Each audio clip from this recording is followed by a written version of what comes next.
Snapdeal एक ऐसा नाम जिसने कभी भारत के ई कॉमर्स की दुनिया में तहलका मचा दिया था। एक ऐसा नाम जो हर किसी के जुबान पर था, चाहे बड़े शहर हो या छोटे कस्बे, हर जगह लोग स्नैपडील के बारे में बात करते थे। जब इंडिया में ऑनलाइन शॉपिंग की शुरुआत हो रही थी तब स्नैपडील सबसे आगे था। उस समय इंटरनेट नया नया था और लोग पहली बार घर पर बैठे सामान मंगवाने का एक्सपीरियंस ले रहे थे। लोग अमेज़न या फ्लिपकार्ट से भी पहले स्नैपडील को जानते थे। स्नैपडील ने सबसे पहले भारतीय ग्राहकों की ज़रूरतों को समझा और उन्हें सस्ते दामों में चीज़ उपलब्ध कराई। स्नैपडील ने छोटे शहरों और गांवों तक अपनी पहुंच बनाई, जहां पहले ऑनलाइन शॉपिंग का नामोनिशान नहीं था। इसने लाखों लोगों को पहली बार ऑनलाइन खरीदी का मौका दिया। हर कोई सोचता था अगर कुछ सस्ता चाहिए तो स्नैपडील पर देखो। यहाँ पर हर त्योहार, हर सेल सबसे पहले और अच्छे ऑफर मिलते थे।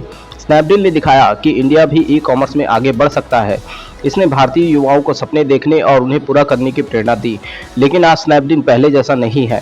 आखिर ऐसा क्या हुआ जो कभी कंपनी सबकी पसंद थी, अब वह पीछे रह गई? चलिए स्नैपडील की असली कहानी को समझते हैं, उसकी कामयाबी, संघर्ष और उसकी वजह के बारे में जानेंगे जिसने उसकी किस्मत बदल दी। Chapter 1, Kunal Bahl and Rohit Bansal. Snapdeal की शुरुआत दो दोस्तों ने की थी, कुणाल बहल और रोहित बंसल ने की थी। कुणाल ने अमेरिका से पढ़ाई की थी, रोहित आईआईटी दिल्ली से। दोनों की दोस्ती स्कूल टाइम से थी और यही उनकी ताकत बनी। 2007 में उन्होंने इंडिया में कुछ नया करने का सोचा। पहले एक कूपन बिजनेस शुरू किया, फिर 2010 में स्नैपडील लॉन्च किया। शुरुआत में स्नैपडील सिर्फ एक डील्स और डिस्काउंट देता था, लेकिन धीरे धीरे यह पूरा ऑनलाइन मार्केट बन गया। इन दोनों की मेहनत और जिद ने स्नैपडील को ऊंचाइयों तक पहुंचाया, लेकिन आगे बड़ी चुनौतियां भी आई। Chapter 2, Snapdeal early growth and success. Snapdeal की शुरुआत बहुत ही छोटी थी, लेकिन उसमें सपना बहुत बड़ा था। लेकिन ग्रोथ भी बहुत तेज और शानदार थी। जैसे जैसे लोग इंटरनेट से जुड़े, स्नैपडील ने अपनी पहुंच हर जगह बढ़ाई। छोटे कस्बों और गांवों में भी स्नैपडील का नाम पहुंचने लगा। लोग इसके बारे में बात करने लगे। सस्ते डील्स और डिस्काउंट ने सबको चाहता बना दिया। हर कोई कुछ न कुछ खरीदना चाहता था। 2011 में स्नैपडील ने हजारों सेलर्स जोड़ लिए थे, जिसने प्लेटफॉर्म को भी बड़ा बना दिया था। सॉफ्टबैंक जैसी बड़ी कंपनी ने स्नैपडील के करोड़ों डॉलर लगाए, जिससे कंपनी के पास खूब पैसा आया और विस्तार आसान हो गया। स्नैपडील फ्लिपकार्ट और अमेज़न को कड़ी टक्कर दे रहा था, लेकिन असली चुनौतियां अभी बाकी थी। Chapter 3, peak and achievement. 2014-15 में स्नैपडील अपनी पीक पर था। उस समय इसकी वैल्यू लगभग $6.5 बिलियन थी। कंपनी ने फ्री चार्ज जैसी बड़ी कंपनी खरीद ली, जिससे ब्रांड वैल्यू और भी बढ़ गई। विज्ञापनों ने बड़े बड़े बॉलीवुड स्टार में नजर आने लगे। स्नैपडील ने दिल की डील जैसे कैंपेन चलाया जो बहुत फेमस हुआ। उनके प्लेटफॉर्म पर करोड़ों प्रोडक्ट मिलते थे और छोटे दुकानदार भी स्नैपडील पर आ गए। स्नैपडील हर महीने लाखों ऑर्डर डिलीवर कर रहा था, लेकिन जहां सफलता आती है वहीं मुश्किल भी आने लगती है। चैप्टर 4, स्नैपडील की क्या गलती थी? स्नैपडील की गिरावट अचानक नहीं हुई थी। ये एक लंबी प्रक्रिया थी जिसने कई गलत फैसले और बदलते बाजार में भूमिका रही। एक समय था जब स्नैपडील भारत का सबसे बड़ा ई कॉमर्स कंपनी में गिनी जाती थी, लेकिन धीरे धीरे इसकी पकड़ ढीली पड़ने लगी। सबसे बड़ी वजह थी कंपटीशन। फ्लिपकार्ट और अमेज़न ने स्नैपडील से कहीं ज़्यादा पैसे टेक्नोलॉजी और मार्केटिंग में निवेश किया। इन दोनों कंपनियों ने अपने प्लेटफॉर्म को लगातार बेहतर बनाया, जिससे वह ग्राहकों के लिए ज़्यादा आकर्षक बन गया। उनकी सर्विस, प्रोडक्ट रेंज और ऑफर इतने अच्छे हो गए कि ग्राहक धीरे धीरे स्नैपडील छोड़कर दूसरे साइट पर शॉपिंग करने लगे। ग्राहकों को बेहतर डिलीवरी टाइम, आसान रिटर्न पॉलिसी और आकर्षक डिस्काउंट मिलने लगे, जो स्नैपडील नहीं दे पा रहा था। दूसरी बड़ी वजह थी मैनेजमेंट की गलतियां। स्नैपडील ने कई छोटे बिजनेस और स्टार्टअप जल्दी जल्दी खरीद लिए, लेकिन इससे कंपनी को कोई खास फायदा नहीं हुआ।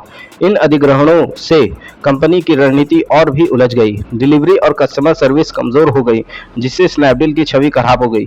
ग्राहकों को समय पर प्रोडक्ट नहीं मिलने की शिकायत मिलने लगी और समाधान भी ठीक से नहीं हो रहा था, जिससे नेगेटिव रिव्यू बढ़ गए। तीसरी वजह थी internal issues.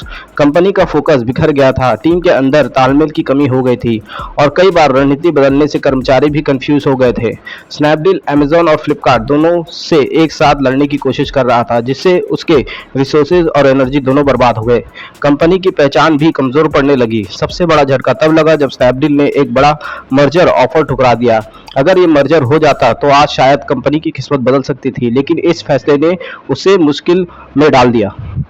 Chapter 5 real example of missing opportunities. 2016 में फ्लिपकार्ट ने स्नैपडील को खरीदने की कोशिश की और उस समय ये डील इंडियन स्टार्टअप इकोसिस्टम के लिए एक बहुत बड़ी मानी जा रही थी। दोनों कंपनियों के बीच कई महीनों तक बातचीत चली और उम्मीद थी कि यह merger Indian e commerce market को पूरी तरह से बदल देगा, लेकिन आखिरकार स्नैपडील ने यह डील ठुकरा दी। कंपनी के फाउंडर और इन्वेस्टर को लगा कि वे अकेले ही मार्केट में टिक सकते हैं और ग्रोथ हासिल कर सकते हैं। अगर स्नैपडील मान जाता तो शायद उनकी कहानी कुछ और होती। शायद आज स्नैपडील एक बड़ी और मजबूत कंपनी होती या फ्लिपकार्ट के साथ मिलकर अमेज़न को कड़ी टक्कर दे रही होती। दूसरा एग्जाम्पल था फ्री चार्ज की बिक्री, जो उस समय इंडियन स्टार्टअप वर्ल्ड में सबसे चर्चित डील में से एक थी। स्नैपडील ने फ्री चार्ज को बहुत महंगे दाम पर खरीदा था। उम्मीद थी कि इससे कंपनी को पेमेंट और फिनटेक सेक्टर में बढ़त मिलेगी, लेकिन कुछ सालों के बाद हालात ऐसे बने कि स्नैपडील को फ्री चार्ज को बहुत ही कम दाम में बेचना पड़ा। ये डील कंपनी के लिए घाटे का सौदा साबित हुई। स्नैपडील ने मार्केटिंग और टेक्नोलॉजी में भारी इन्वेस्टमेंट किए थे, नए नए फीचर और एडवांस टेक्नोलॉजी लाने की कोशिश की, लेकिन इसके बावजूद भी कंपनी को वो रिजल्ट नहीं मिल सका जिसकी उम्मीद थी। धीरे धीरे कस्टमर एक्सपीरियंस खराब होता गया, डिलीवरी में देरी, प्रोडक्ट क्वालिटी में शिकायत और कस्टमर सपोर्ट में समस्या बढ़ने लगी। नतीजा ये हुआ कि ग्राहक स्नैपडील छोड़कर अमेज़न और फ्लिपकार्ट जैसे दूसरे प्लेटफॉर्म पर शॉपिंग करने लगे, जिससे स्नैपडील के मार्केट शेयर तेजी से गिरने लगा। स्नैपडील ने अपनी कोर वैल्यू डिस्काउंट और सस्ती डील्स से फोकस हटा दिया, जो उसकी सबसे बड़ी पहचान थी। इससे कंपनी की ब्रांड वैल्यू भी कमजोर पड़ गई। इन सब मिस चांस और गलत फैसलों की वजह से स्नैपडील को बहुत बड़ा नुकसान हुआ। ये उदाहरण दिखाते हैं कि सही समय पर सही फैसले ना लेने से कितनी बड़ी कीमत चुकानी पड़ सकती है। Chapter 6 what we learn from Snapdeal case study. Snapdeal की कहानी हमें सिखाती है कि जब बिजनेस चल रहा हो तब भी सतर्क रहना चाहिए। कंपटीशन कभी भी आगे निकल सकता है और कस्टमर को खुश रखना जरूरी है। गलत फैसले और अहंकार से बड़ा नुकसान हो सकता है। बदलाव के लिए तैयार रहो। स्नैपडील ने वक्त रहते स्ट्रैटेजी नहीं बदली, इसलिए पिछड़ गया। टीम को साथ लेकर चलना जरूरी है। इंटरनल समस्या बढ़ने से पूरी सिस्टम कमजोर हो गया। सपने बड़े देखो लेकिन जमीन से जुड़े रहो। स्नैपडील की कहानी हर युवा व्यापारी के लिए एक बड़ी सीख है।